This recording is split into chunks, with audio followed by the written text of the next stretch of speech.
Hello, my name is Loren Johnston. I'm the president of the Captain John McAdams chapter in Huntsville, Texas.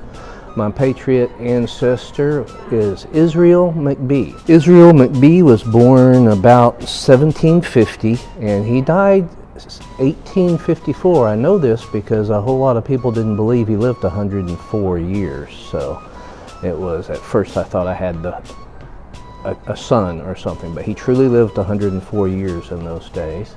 His story to joining the Army, he was in Virginia and he heard the draft was coming, so he went to stay with a cousin in South Carolina to avoid getting drafted. So the draft then started in South Carolina. I guess to still try to escape that a little bit, the question is, what is your life is worth?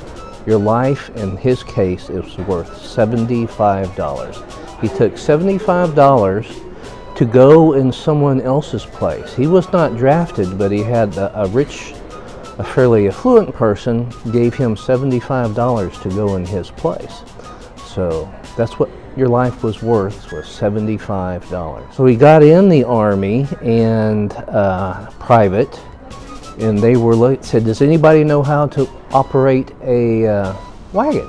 And he was like, well, I'm a farm boy. I know how to operate a wagon. He said, bam, you're wagon master. So they made him a wagon master. Long story short, that's what he did, but he was captured in a battle, and I apologize, I want to say Pigeon Forge, but that's not correct. That's not even a battle.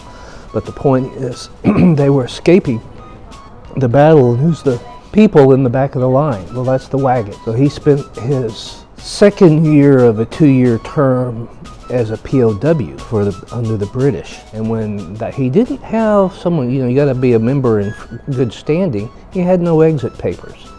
So he got out of prison on a prison exchange, and he was already, he'd done his time, so he just went home. So there was no prison records for that. Another interesting story is I found a court case, I believe it was 1832. He had to go to court to prove he fought in the American Revolution. So he had affidavits, he had witnesses.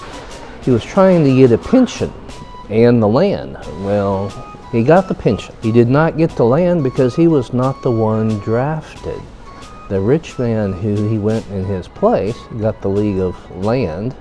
He did get a pension, but this was 1832, so he was already an old man. Then basically he lived to 4 years before the Civil War started, so I can't imagine what was going through his head towards the end of his life. Literally, I fought for it, and now they may break it up. So that's his story, Israel McBee, 104 years old.